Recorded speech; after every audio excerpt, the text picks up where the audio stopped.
Yesterday, on the 27th of June 2023, the PBA announced some new rules regarding the use of urethane that will come into effect in 2024. The report contains some extremely interesting points, and in this video we're going to look at this report and talk about exactly what the new rules are regarding urethane, how they will impact bowlers, and the new rules that will potentially come into play in the future.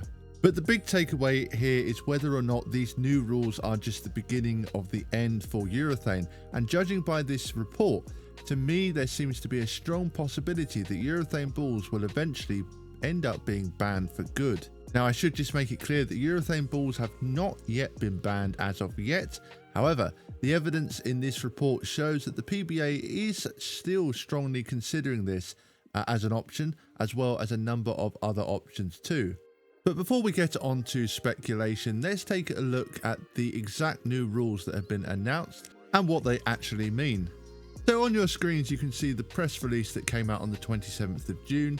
Let's very quickly start at the beginning and recap why the PBA is bringing in all of these new rules regarding the use of urethane. Make sure you're sitting comfortably because there is a lot to break down here, but hopefully this video will answer the main questions you might have about the new urethane changes. First of all, why are these changes being made? The main issue is the hardness of urethane, as it's been found that the balls soften over time, and this matters because, according to the PBA, it has a significant impact on the reaction of the ball. This minimum hardness rule was actually put in place by the ABC in the early 70s, and the reason this rule was brought into place because it was found that the softer that the balls were, there was an obvious increase in the amount of additional hook.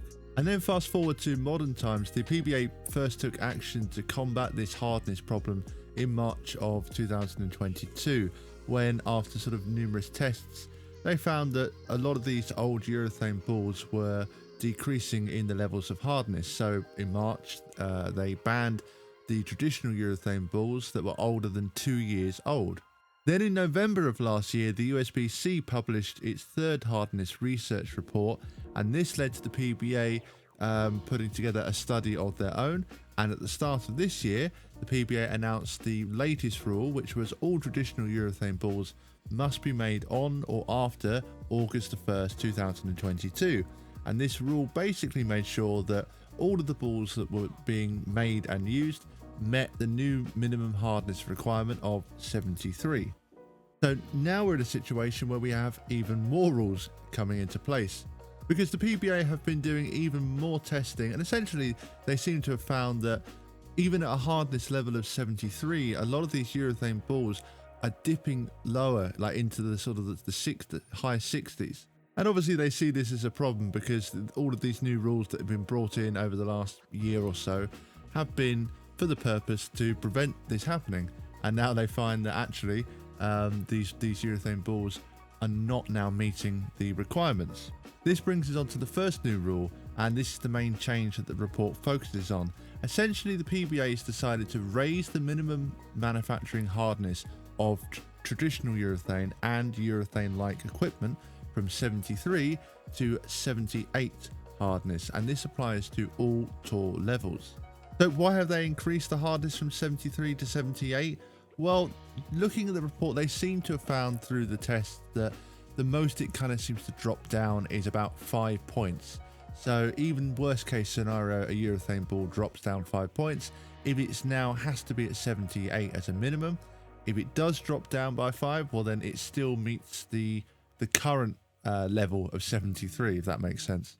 So they're trying to create, I guess, a margin for error for the ball manufacturers.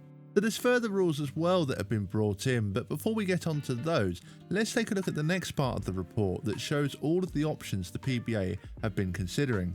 So let's go through these one by one, and as you can see here, it says not all options can be implemented on their own and may need to be added to another option. So number one, ban all urethane balls completely. So as it says here in this paragraph, this would certainly solve a lot of issues and eliminate some questions still on the table.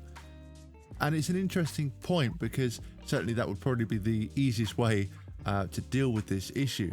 But what's most interesting about this paragraph to me is that nowhere in this section does it discount this option.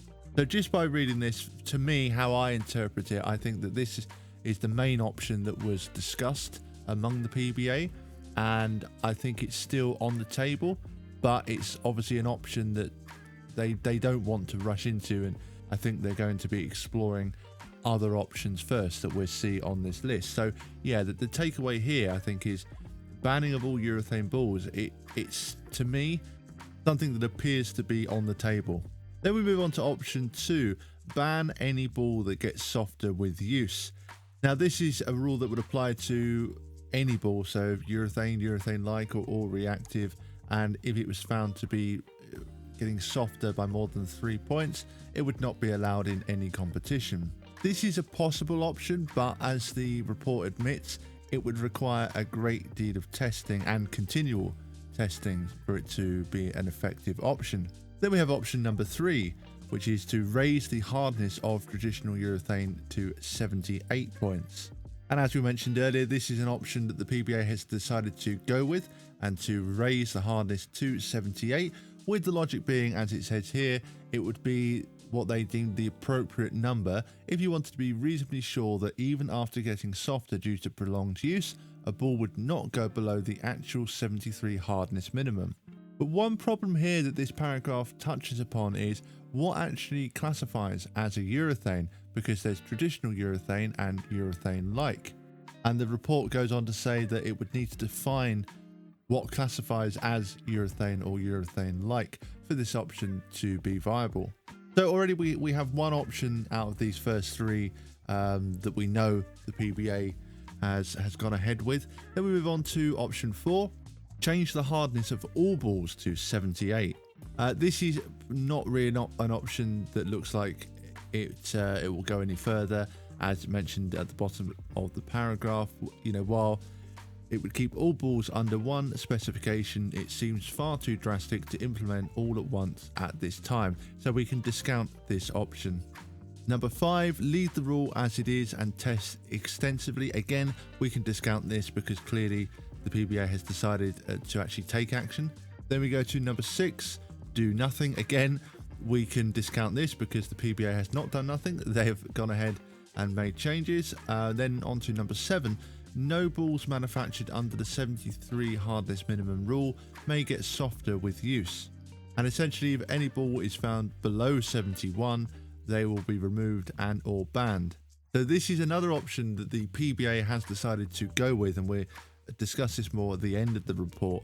But yeah, essentially this appears to apply to any ball, urethane or reactive, that it cannot be manufactured under the 73 minimum rule if it gets softer with use.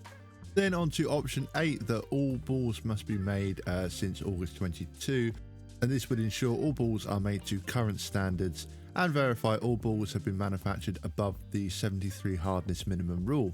This would not solve the urethane situation on its own and would have to be implemented along with one other options. Initially, this would be most likely done on the national tour only. So yeah, again, another option that the PBA has decided to implement, as we'll see again at the end of the report.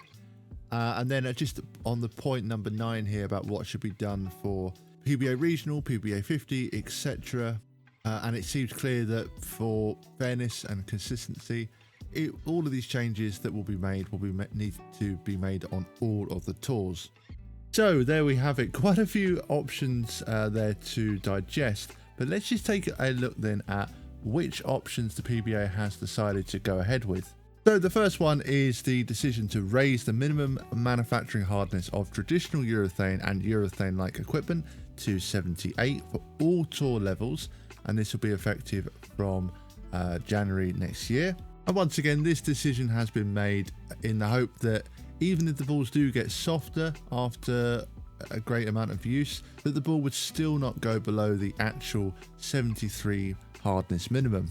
The second rule the report mentions is that no balls manufactured under the 73 minimum rule, i.e. reactive balls, may get significantly softer with use.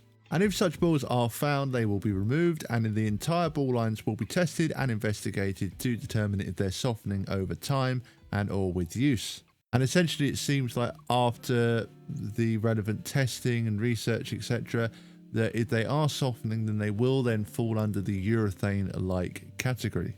And the final rule that's coming into place is that all of the balls that will be used on the PBA National Tour must be manufactured on or after the 1st of August 2022. This ensures that all balls used on the National Tour will be made at the minimum requirement of 73. But this last rule will only be applicable on the National Tour. So, now we know what the rules are and why they're being implemented, there are two questions we need to quickly look at. Firstly, what does this mean for bowlers? And secondly, will urethane eventually be banned? To answer the first question, to the average bowler, this isn't going to change anything right now. It obviously only affects bowlers playing in PBA events. The problem is that this is just the start, and I have no doubt that eventually this will make its way through bowling and eventually will be applicable to tournaments and sanctioned leagues. So eventually, I think it's definitely going to have a big impact on bowlers everywhere. And to answer the second question, will urethane be banned? Well, this is where a fair bit of speculation comes into play. However, it's there in black and white that the PBA has strongly been considering this as an option, and they didn't give any indication in this report that this idea had been dismissed. To me, it seems the banning of urethane balls is just a matter of time, and what we're seeing right now is the PBA trying to exhaust as many other options first before they then go ahead and try and ban urethane outright. Now my guess is, and this is just a guess, but my guess is we'll have these new rules in place and there's going to be even more endless testing over the next year or so, but I'm sure there will be further reports and investigations that show this problem still has not been resolved, and the PBA will then come out and say, well, we've been trying for 2 years to resolve this, we've made these changes, but it still hasn't solved the problem, and then they'll have no choice but to ban urethane. Because to me, the most telling part of the report, you saw in other points there that the report dismissed certain options and said they weren't viable, but that was not the case for the banning of urethane proposal. So my personal opinion is that is still an option that is on the table, but it's obviously not happening right now, but I think it's only a matter of time. Overall, this just feels like one big mess, and it just is getting so confusing. There's so many opinions and debates that it's kind of just getting a bit ridiculous at this point, which again is why I think that banning urethane is on the horizon, because that is what's the easiest way to end all of these issues. But maybe I'm wrong. Maybe these new rules will be enough and they will solve the problem. But whether they do or not, I think these rules certainly have angered quite a few bowlers. That's going to bring us to an end of this video. I hope that this kind of outlined the rules for you, maybe explained some questions that you might have been having. And as always, I would love to hear your thoughts on this. What do you make of these new rules? And do you think that the PBA should just go ahead and just outright ban urethane? Or do you think they've done enough with these current rule changes? Let me know your thoughts in the comment section below. And as always, if you have enjoyed this video, I would really appreciate it if you could subscribe to the channel. Thank you, bowling fans, and see you all next time.